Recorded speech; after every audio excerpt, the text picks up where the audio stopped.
Outro livro que fala, né, do período que os judeus, né, estiveram cativos ali na Babilônia e também no reinado persa, né, porque já tinha sido dada a ordem para eles virem restaurar o templo e Jerusalém, mas ainda existiam muitos judeus vivendo, né, no Império Medo-Persa. E então aí no meio dessa história tem a história da Esther, né? Livro que está na Bíblia, né? A rainha Esther, e ela representa, né, o que aconteceu com o povo, né, no meio do reino gentil, né, que era o reino persa, né, Medo-Persa.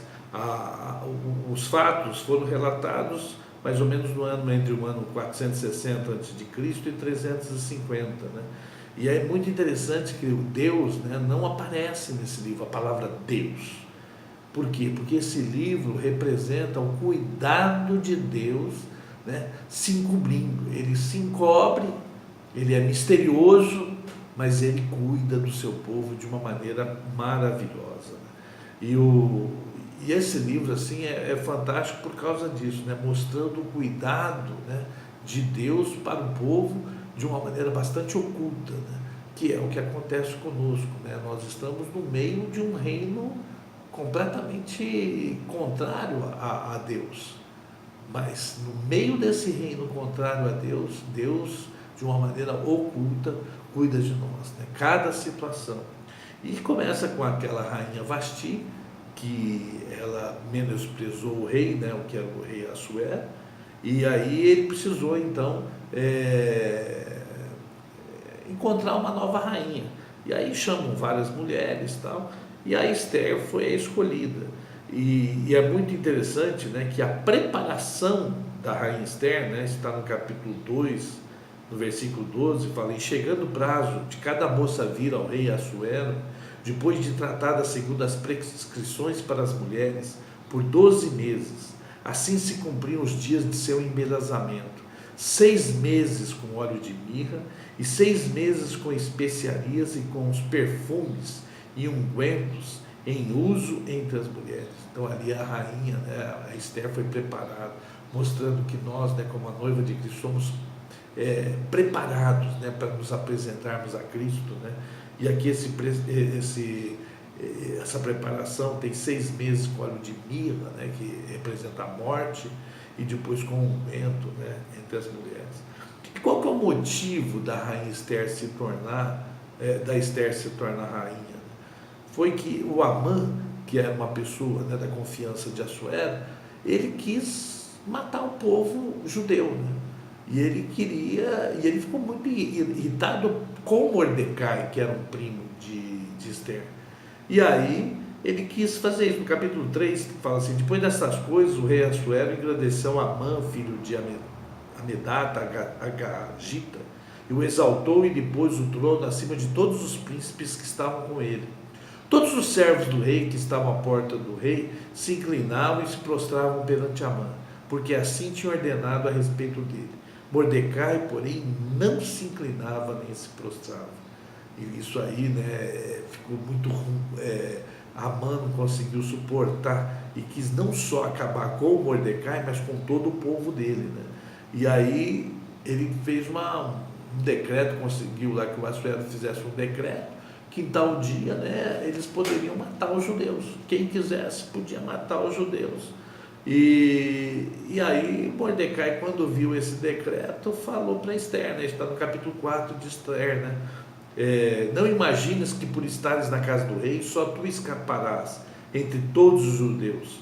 Capítulo 4, versículo 13 e 16. "Porque se de todo te calares agora, de outra parte se levantará para os judeus socorro e livramento, mas tu e a casa do teu pai perecereis. E quem sabe se para a conjuntura como esta é que foste levada a rainha." Então disse Esther que respondesse a Mordecai: "Vai, ajunta todos os judeus que se acharem em Suzã, que era a capital, né? E jejuai por mim, não comais nem bebais por 3 dias, nem de noite nem de dia, eu e as minhas servas também jejuaremos. Depois irei ter com o rei, ainda que é contra a lei. Se perecer, pereci." Isso está em Esther 4, de 13 a 19. E aí a Esther vai, né, tem toda a história dela, e depois ela chama o rei Assuero, uma Amã, para um jantar, e lá ela mostra, né, que ela era do povo judeu, e nesse interim, né, o Assuero tem um sonho, né, e ele lembra, né, quer dizer, sonho não, ele pega lá as crônicas e vê nas crônicas, né, que o Mordecai tinha ajudado, né, ele a não ser morto e tal, e tinha denunciado uma armação que tinha sido feita contra o rei, e ele manda, né, como é que fala? Ele mandou honrar Mordecai. E o Amã achou que ele estava querendo honrar ele, depois ele tem que honrar Mordecai. Por fim, Amã morre, né? E, quer dizer, ele tinha preparado uma forca, né, para Mordecai, mas aí foi colocado ele naquela forca para Mordecai, né? E por fim, né, aquela data, né, que não podia ser revogada, aquele decreto do rei, mas aí os judeus tiveram a possibilidade de lutar contra todos aqueles, né, que vinham contra ele, né? E na verdade, ao invés daquilo se tornar a morte para os judeus, se tornou a libertação dos judeus, né? Porque eles puderam matar todos aqueles que vinham contra eles, né? E o Mordecai se tornou o segundo depois de Assuero, né? Está no capítulo 10, versículo 3. Vou ler só o 9, né? O capítulo 9, fala: no dia 13 do 12º mês, que é o mês de Adar, quando chegou a palavra do rei e a sua ordem para se executar nos dias que os inimigos dos judeus contavam a senhorear-se deles, sucedeu o contrário, pois os judeus é que se assenhoraram dos que os odiavam. E no capítulo 10, versículo 3, pois o judeu Mordecai foi o segundo depois de Assuero, e grande para com os judeus, e estimado pela multidão dos seus irmãos, tendo procurado o bem-estar do seu povo e trabalhado pela prosperidade de todo o povo da sua raça. Aleluia.